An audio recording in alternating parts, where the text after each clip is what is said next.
मित्रों, धोबिन और राजकुमार की अद्भुत कहानी।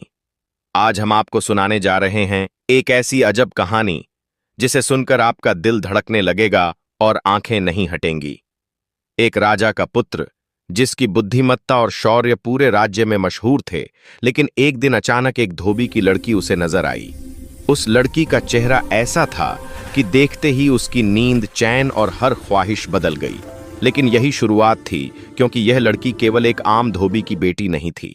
उसके पीछे छुपा था एक राज जो किसी ने कभी नहीं जाना। क्या आप जानना चाहते हैं कि यह राज क्या था और कैसे इस धोबी की लड़की ने युवराज का मन पूरी तरह बदल दिया? यही कहानी है धोबिन और राजकुमार की अजब कहानी, जिसमें प्यार, रहस्य और जादू का ऐसा मेल है कि आप एक पल के लिए भी नजरें नहीं हटा पाएंगे। बहुत पुराने समय की बात है। कानपुर के एक सुंदर शहर में एक राजा रहते थे जिनका नाम महाराज प्रताप सिंह था। वे बहुत दयालु और न्यायप्रिय थे। उनके राज्य में प्रजा बहुत सुखी थी। ऐसा लगता था मानो शेर और बकरी एक साथ पानी पीते हों। हर तरफ शांति और समृद्धि थी। महाराज प्रताप सिंह का एक ही पुत्र था जिसका नाम युवराज अर्जुन सिंह था। वह अत्यंत बुद्धिमान, नेक और हर कला में निपुण था, परंतु अत्यधिक लाड़ प्यार ने उसे थोड़ा जिद्दी बना दिया था। जिस चीज को पाने की ठान लेता उसे पाकर ही दम लेता। एक दिन युवराज अर्जुन सिंह शिकार से लौट रहे थे। उनके सैनिक और अन्य शिकारी पीछे रह गए थे। युवराज अपने घोड़े पर सवार होकर काफी आगे निकल आए थे। उन्हें बहुत प्यास लगी। उन्होंने चारों ओर देखा तो पाया कि यह गंगानगर नदी के किनारे बसे धोबियों का मोहल्ला था, जहां हर जगह कपड़े धोए और सुखाए जा रहे थे। अचानक युवराज की नजर एक घर पर पड़ी। छत पर एक लड़की अपने काले लंबे बाल सुखा रही थी। युवराज उसे देखते ही रह गए। उन्होंने इतनी खूबसूरत लड़की पहले कभी नहीं देखी थी। ऐसा लग रहा था मानो उसके काले घने बालों के बीच चंद्रमा जैसा चेहरा चमक रहा हो। लड़की की नजर भी युवराज पर पड़ी और वह तुरंत दुपट्टे से खुद को ढककर नीचे उतर गई। जैसे ही युवराज होश में आए, उनके साथी और नौकर भी वहां आ गए और युवराज को मजबूरन अपने महल विजयनगर वापस लौटना पड़ा। उस सुंदर सूरत की छवि उनकी आंखों से हट नहीं रही थी। उन्होंने अपने खास नौकरों को भेजकर पता करवाया तो मालूम हुआ कि वह एक धोबी का घर था और वह धोबी की बेटी थी। युवराज अपनी जिद और गुस्से में बिस्तर पर पड़ गए कि वे उसी लड़की से विवाह करेंगे, अन्यथा अपनी जान दे देंगे। 3 हफ्ते बीत गए। यह बात महाराज प्रताप सिंह को पता चली तो वे गहरे सोच में पड़ गए। वे युवराज की जिद से भली भांति वाकिफ थे। उन्होंने अमात्य धर्मवीर को बुलाया, जो गांव के मुखिया भी थे और अत्यंत अक्लमंद, वफादार और अनुभवी व्यक्ति थे। अमात्य धर्मवीर ने सलाह दी, महाराज, इस समय युवराज को रोकना ठीक नहीं। आप उन्हें अपनी मनमानी करने दीजिए। यह जवानी की जिद है। 2 दिन धोबी की बेटी के साथ रहेंगे तो अक्ल ठिकाने आ जाएगी। फिर आप शौक से किसी राजकुमारी से उनका विवाह करवाइएगा। वैसे भी महाराजाओं की कई रानियां होती हैं, यह भी एक कोने में पड़ी रहेगी। महाराज प्रताप सिंह को यह बात समझ आ गई। उन्होंने युवराज अर्जुन सिंह को बुलाया और कहा, तुम्हारी जिद और इच्छा को देखते हुए हम तुम्हें इजाजत देते हैं। तुम उस लड़की से विवाह कर सकते हो। महाराज ने धोबी गंगाधर और उसकी पत्नी जमुना को बुलवाया। वे डरते कांपते आए, सोच रहे थे कि ना जाने क्या गलती हो गई है कि युवराज ने उन्हें बुलाया है। युवराज अर्जुन सिंह ने उनसे कहा, हम तुम्हारी बेटी से विवाह करना चाहते हैं, तुरंत तैयारी करो। युवराज ने सोचा था कि धोबी और उसकी बेटी खुशी से समा नहीं पाएंगे और उनके पैर पकड़ लेंगे कि उन्हें इतना बड़ा सम्मान मिला है, पर ऐसा कुछ नहीं हुआ। इसके बजाय वे दोनों सोच में पड़ गए। फिर बोले, युवराज, यह तो हमारी खुशनसीबी है कि आपने ऐसा इरादा किया, लेकिन हम अपनी बेटी से पूछकर जवाब देंगे। युवराज ने यह सुना तो उन्हें बड़ा गुस्सा आया। एक तो वह इस धोबी का सम्मान कर रहे थे, इस गरीब की बेटी से विवाह कर रहे थे, और यह उनके राज्य का मामूली धोबी कह रहा था कि बेटी से पूछकर बताएगा। लेकिन यह उनके दिल का मामला था। उन्हें उस लड़की से प्रेम हो गया था, इसलिए उन्होंने धोबी की बात बर्दाश्त कर ली। उन्होंने धोबी से साफ कह दिया, हमें इनकार सुनने की आदत नहीं है। इनकार करने पर मैं तुम्हारे पूरे खानदान को कारागार में डाल दूंगा। वे दोनों धोबी और उसकी पत्नी जैसे डरते कांपते आए थे। वैसे ही चले गए। घर पहुंचकर उन्होंने अपनी लड़की से कहा, बेटी, राजकुमार तुमसे विवाह करना चाहते हैं। अगर तुमने मना किया तो हम जान से हाथ धो बैठेंगे। लड़की कहने लगी, ठीक है, मैं राजी हूं, लेकिन युवराज से कहिएगा कि मेरी 4 शर्तें हैं, वे खुद आकर सुन ले। अगर मंजूर हो तो बारात लेकर आ जाए। अगले दिन धोबी गंगाधर युवराज के महल गया और लड़की का संदेश पहुंचा दिया। उसके मन में डर था कि कहीं युवराज गुस्से में आकर उसका सिर धड़ से अलग न कर दें। धोबी की बेटी में इतनी हिम्मत थी कि युवराज के सामने शर्तें रखे। युवराज पहले तो यह सुनकर बहुत गुस्सा हुए। उनका दिल चाहा कि तलवार से धोबी को खत्म कर दें, लेकिन फिर एक तो उन्हें प्रेम था, दूसरा उन्हें जिज्ञासा हुई कि देखें यह धोबी की लड़की क्या क्या शर्तें रखती हैं। युवराज उसी वक्त धोबी के साथ उसके घर पहुंचे। 2 कमरों का मकान था। नीचे धोबी, उसकी मां और पत्नी रहते थे और ऊपर की मंजिल पर लड़की रहती थी। युवराज पहुंचे तो नीचे कमरे में एक तरफ पर्दा डालकर लड़की बैठ गई और कहने लगी, मेरी 4 शर्तें अगर आपको मंजूर है तो मैं आपसे विवाह करने को तैयार हूं। पहली शर्त यह है कि मैं आपके महल में रात नहीं गुजारूंगी। सुबह जाऊंगी और शाम को वापस अपने घर आ जाऊंगी। युवराज ने सोचा, यह क्या बात हुई? यह कैसी अजीब शर्त है? लेकिन फिर ख्याल आया कि यह सब कहने की बातें हैं। एक बार विवाह हो गया तो महल छोड़कर झोपड़ी में वापस कौन आता है? युवराज कहने लगे, मंजूर है। तुम दूसरी शर्त बताओ। लड़की ने कहा, दूसरी शर्त यह कि आप मुझे छूने या बात करने की कोशिश नहीं करेंगे। युवराज को यह सुनकर हंसी आ गई।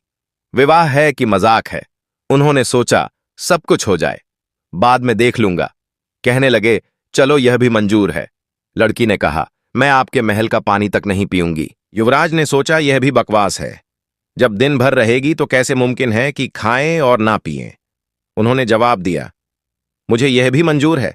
लड़की फिर कहने लगी, मेरी चौथी शर्त यह है कि अगर आपने मुझे उंगली से भी छूने की कोशिश की तो हमारा रिश्ता खत्म, फिर मैं कभी वापस नहीं आऊंगी।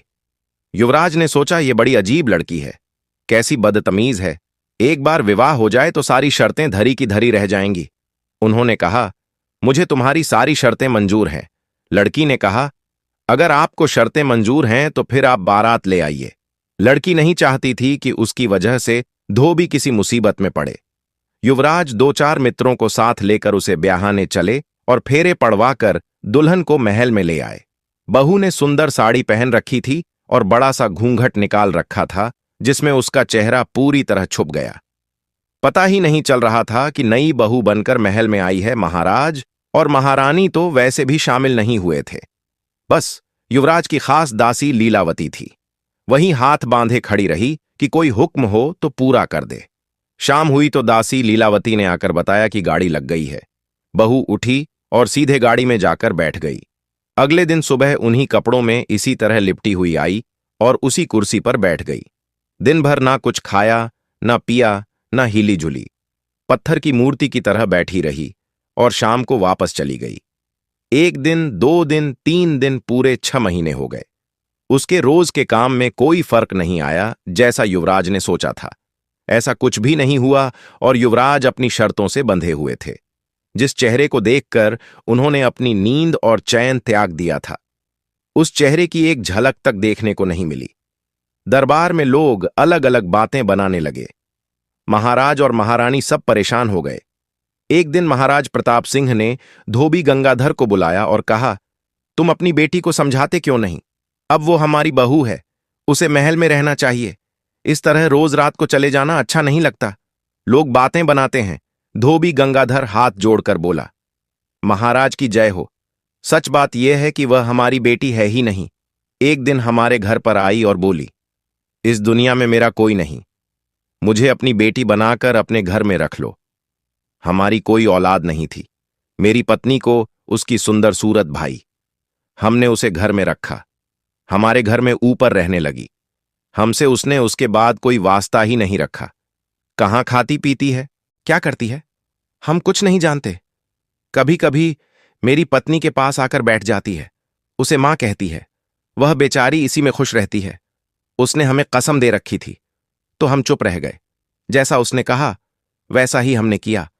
युवराज, उस पर हमारा कोई जोर नहीं। आप हमारी जान बख्श दे। धोबी चला गया और युवराज अर्जुन सिंह अजीब सोच विचार में पड़ गए। करें तो क्या करें? उनका मन हर तरफ से उचट चुका था। आखिर एक दिन किसी को बताए बिना महल से निकल पड़े। बस अपनी विश्वास पात्र दासी लीलावती को बताया कि वह जा रहे हैं। पता नहीं कहां और पता नहीं कब वापस आओ। मेरे पिताजी या मेरे बारे में कोई पूछे तो कह देना कि यात्रा पर गए हैं, और ठीक है। दासी लीलावती का दिल युवराज की हालत देखकर बहुत दुखता था। उसने भी सोचा, चलो अच्छा है, कुछ दिनों इस झंझट से तो मुक्ति मिलेगी। युवराज अर्जुन सिंह का मन दुनिया से ही उठ चुका था। वे हिमालय पर्वत की तरफ निकल गए। महीनों इधर उधर भटकते रहे। एक रात भर से ढकी पहाड़ी पर रात गुजारने के लिए एक गुफा तलाश कर रहे थे कि एक गुफा में कुछ रोशनी दिखाई दी। डरते डरते अंदर पहुंचे तो देखा एक बहुत बूढ़ा आदमी पूजा कर रहा है। उसकी आंखें बंद थीं, दाढ़ी और सिर के बाल बहुत ज्यादा बड़े हुए थे। पूरे शरीर और पलकों तक पर धूल जमी थी। एक चिराग जल रहा था जिसमें 1 गज लंबी बत्ती जल चुकी थी और 1 गज अब भी बाकी थी। उन्हें देखकर युवराज के दिल को बड़ा सुकून मिला। वह भी उनके कदमों के पास बैठ गए, लेकिन उन्होंने आंखें नहीं खोलीं। उन्होंने समाधि लगा रखी थी। उन्हें कुछ खबर नहीं थी। वे ईश्वर के ध्यान में डूबे हुए थे। युवराज वहीं रहने लगे। रोज सुबह उठकर झरने से पानी लाते, योगी महाराज के हाथ पांव धोते, बाल धोते, बालों में कंघी करते, गुफा की सफाई करते। नीचे घाटी से जंगली फल फूल तोड़कर लाते और उनसे अपना पेट भरते। 1 महीने के बाद उस योगी महाराज ने आंखें खोली तो युवराज को सामने हाथ जोड़े बैठे पाया। युवराज ने उन्हें पानी पिलाया, जंगली फल फूल खिलाए, उनके हाथ पांव दबाए। योगी महाराज बोले, बच्चा, तू युवराज है। इस योगी की कुटिया में तेरा क्या काम है युवराज? यह सुनकर बोले, महाराज, आप जानते हैं कि मैं राजा का बेटा हूं, तो यह भी जानते होंगे कि मैं क्यों और किस लिए मारा मारा फिर रहा हूं। मेरे माता पिता मेरे लिए परेशान होंगे, पर मेरा वापस जाने का मन नहीं चाहता है। योगी महाराज बोले, बच्चा, योगियों से कुछ छुपा नहीं। तूने बड़ी गलती की जो उस लड़की से विवाह किया, पर तूने हमारी इतने दिन सेवा की है तो हम तुझे खाली हाथ नहीं भेजेंगे। ले, यह रख ले। तू सबको देख सकेगा, लेकिन तुझे कोई नहीं देख पाएगा। घर जा। घर जाए तो तू यह राख माथे पर लगाकर उसके साथ चले जाना। तुझे अब यह पता चल जाएगा कि वह कौन है और उसकी क्या मजबूरी है। हमारी दुआएं तेरे साथ हैं। तेरे मन की मुराद जरूर पूरी होगी। उस योगी महाराज ने अपने चिराग की जली हुई बत्ती की राख उसे दी, जिसे युवराज ने संभाल कर कपड़े में बांध कर रख लिया और योगी को राम राम कहकर चल दिए। कई दिन का सफर तय करने के बाद वापस महल में पहुंचे तो इस हाल में कि कपड़े फट गए थे, पांव में छाले पड़ गए थे और बहुत दुबले और कमजोर हो गए थे। कमरे में धोबी की लड़की उसी तरह उन्हीं कपड़ों में कुर्सी पर बैठी थी। दासी लीलावती युवराज को देखकर बहुत खुश हुई। कहने लगी, युवराज, कहाँ चले गए थे और यह क्या हाल बना लिया है? महाराज और महारानी भी लगातार आपके बारे में पूछते रहते हैं। मैं यही कह देती कि आप यात्रा पर गए हैं, और ठीक है। आज युवराज बहुत खुश थे। उन्होंने गर्म पानी से स्नान किया, बाल कटवाए और पेट भरकर खाना खाया। उन्होंने दासी से पूछा, क्या यह मेरे पीछे भी रोज इसी तरह आती थी? दासी ने बताया कि उसके नियम में कोई फर्क नहीं आया था। वह रोज उसी तरह आती थी। युवराज ने कहा, मैं बहुत थका हुआ हूं, अब सोऊंगा, लेकिन शाम को जब यह घर जाने लगे तो मुझे जगा देना। शाम को जब धोबी की लड़की के जाने का वक्त हुआ तो दासी लीलावती ने युवराज को जगा दिया। युवराज ने झट माथे पर साधु महाराज की दी हुई राख लगा ली और उसके साथ हो लिए। अगले दिन सुबह सुबह युवराज वापस आए और दासी से बोले, आज मैं उसी कमरे में सोऊंगा। जब वह धोबी की लड़की आकर बैठ जाए तो तुम आकर मुझे जगाना और मुझसे पूछना कि दिन चढ़ गया है।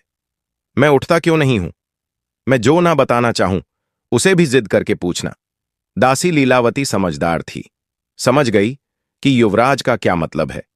जब धोबी की लड़की आकर अपनी कुर्सी पर बैठ गई तो दासी ने आकर युवराज को जगाना शुरू किया। युवराज पहले तो जागे नहीं। जब जागे तो दासी को डांटने लगे, क्या मुसीबत आ गई है? क्यों जगा दिया मुझे? मैं इतना अच्छा ख्वाब देख रहा था, मेरा ख्वाब तोड़ दिया तुमने। दासी खुशामद करने लगी। युवराज बताइए। पहले तो युवराज उसे टालते रहे, फिर बोले, अच्छा, अब तू इतनी जिद कर रही है तो बता देता हूं। मैंने सपने में देखा कि कल रात जब यह धोबी की लड़की उठकर यहां से गई तो मैं भी इसके साथ साथ चला। ये गाड़ी में बैठी तो मैं भी साथ बैठ गया। सच, थोड़ी ख्वाब में। मैं तो ख्वाब में इसके साथ गया था।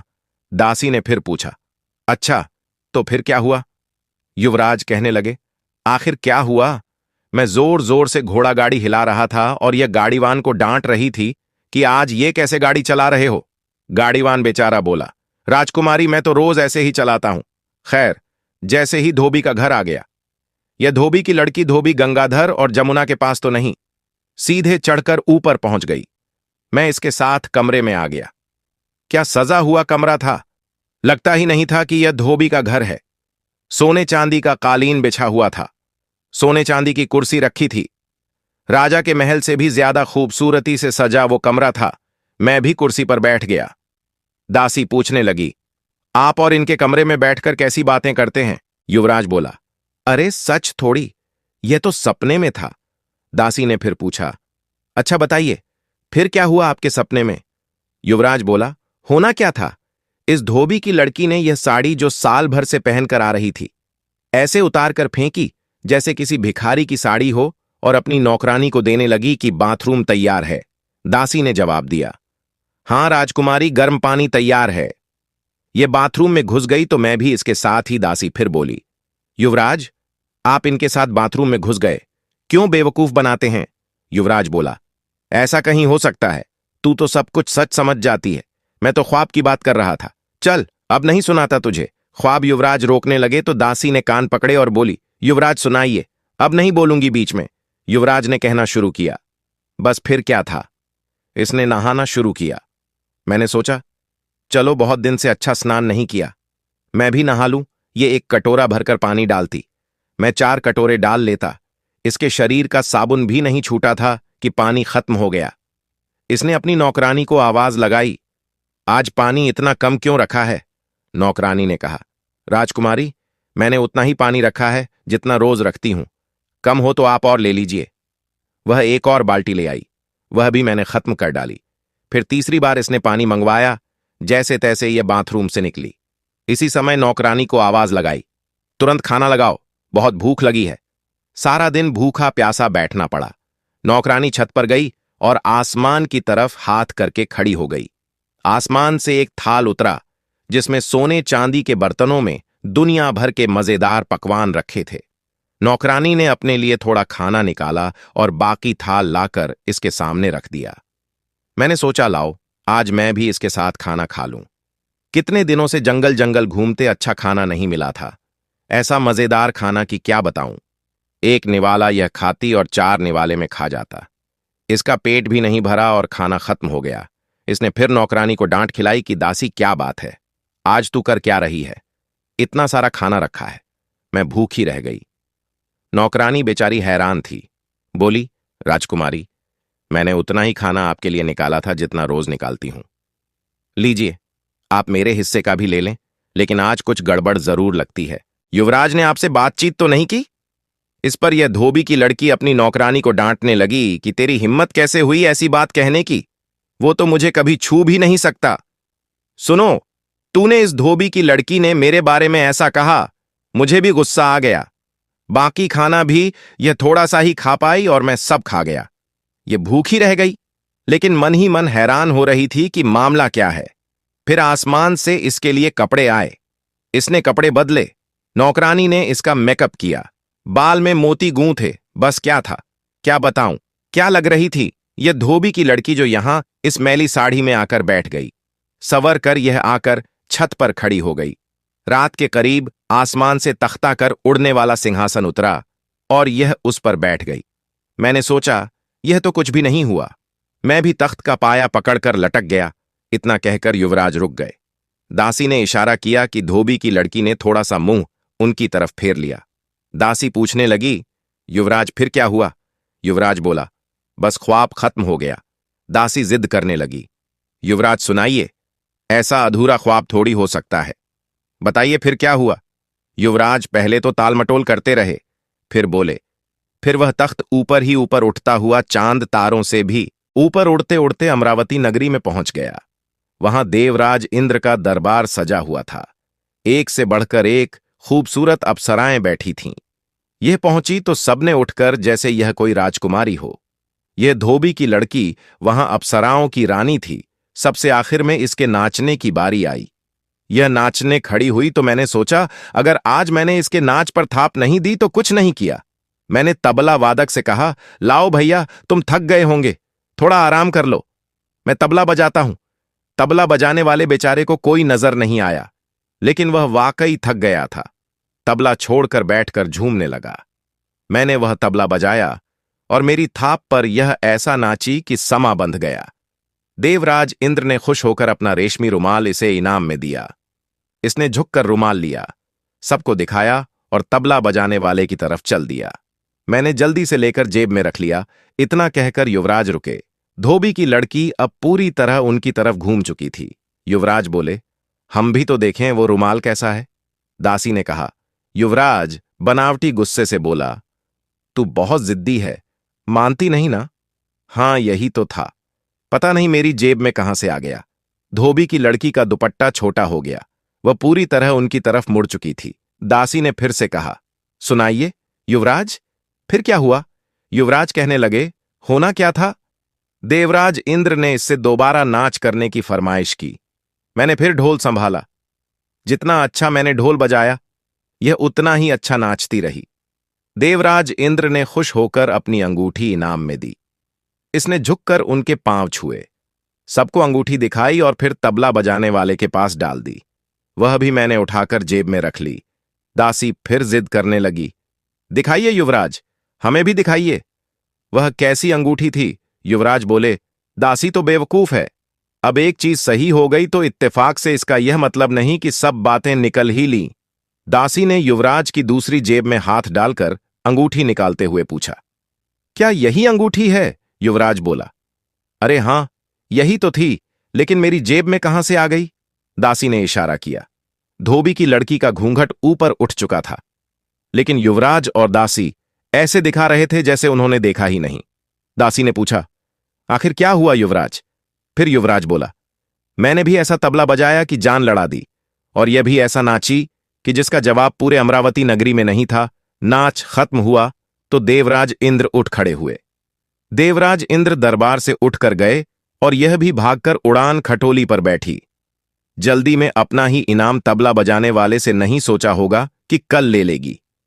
इसे क्या पता था कि वह सब तो मेरे पास था, इसका तख्तड़ा, और मैं फिर इसके पंख से लटककर नीचे आ गया। बस यहीं तक देखा था कि तूने आकर जगा दिया। दासी कहने लगी, युवराज, अब वह हार भी दिखाइए। युवराज ने कहा, अरे दासी, वो ख्वाब था, हार मेरे पास कहां से आया। लेकिन दासी नहीं मानी और युवराज की दूसरी जेब से मोतियों का हार निकालते हुए पूछा, क्या यही हार था। अब तो धोबी की लड़की कुर्सी से उठकर युवराज के पास आ गई और बोली, युवराज, अब तो आप जान ही गए होंगे कि मैं धोबी की लड़की नहीं हूं, मैं अमरावती नगरी की एक अप्सरा मेनका हूं। अब मेरी कहानी भी सुन लीजिए। अमरावती नगरी में मुझसे ज्यादा अच्छी नाचने वाली और कोई नहीं थी। देवराज इंद्र रोज मेरा नाच देखकर ही दरबार करते थे। एक रात मेरी तबीयत खराब थी, सिर में बहुत दर्द था। दरबार से बुलावा आया तो मैंने मना कर दिया, लेकिन राजा को मेरे बिना चैन कहां। दोबारा बुलावा आया तो मुझे गुस्सा हो गया। मैंने कह दिया, राजा से कहना इस नाम की भी कोई चीज है उनके पास या नहीं। यहां मैं दर्द से तड़प रही हूं और उनको अपने नाच की पड़ी है। संदेश लाने वाले ने जाकर उसी तरह राजा से कहा। देवराज इंद्र तो गुस्से में आग बबूला हो गए। तुरंत मुझे बुलाया। मैं डरती कांपती पहुंची तो उन्होंने कहा, बड़ा नखरा हो गया है तुझे, अपने आप पर जा, मैं तुझे बद्दुआ देता हूं। तुझे साल भर धरती पर लड़की बनकर रहना पड़ेगा और अपनी पहचान छुपानी होगी। अगर किसी को पता चल गया कि तू अप्सरा है या किसी मर्द ने तुझे छू लिया तो कभी अमरावती नगरी वापस नहीं आ सकेगी। मैं बहुत रोई, गिड़गिड़ाई, माफी मांगी। राजा ने कहा, मैं अपनी बद्दुआ वापस तो नहीं ले सकता। हां, इतना जरूर है, तुझे रोज रात को तख्त भेजकर अमरावती नगरी में वापस बुला लिया करूंगा, लेकिन साल भर तुझे धरती पर ही काटना पड़ेगा। मेरे पंख नोच लिए गए और मुझे धरती पर फेंक दिया गया। मेरे साथ मेरी दासी को भी धरती पर आना पड़ा, मैंने अपने लिए धोबी का घर पसंद किया और धोबी की लड़की बनकर रहने लगी ताकि किसी को मुझ पर शक ना हो। लेकिन मेरी किस्मत में आपकी सेवा करना लिखा था।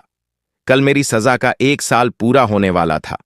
मुझे मेरे पंख वापस मिल जाते और मैं वापस अमरावती नगरी चली जाती। आपको मेरी असलियत कभी पता ना चलती। आप यही समझते कि मैंने बेवफाई की और भाग गई, लेकिन सब खत्म हो गया। अब आप ही मेरे मालिक हैं और मैं आपकी नौकरानी। युवराज ने उस अप्सरा की यह हैरान कर देने वाली कहानी सुनी और फिर अपनी दुल्हन को लेकर महाराज और महारानी के पास गए और सारी कहानी सुनाई। महाराज विक्रमादित्य को जब पता चला कि उनकी बहू धोबी की लड़की नहीं बल्कि देवलोक की अप्सरा मेनका है, तो उनकी खुशी का कोई ठिकाना नहीं रहा।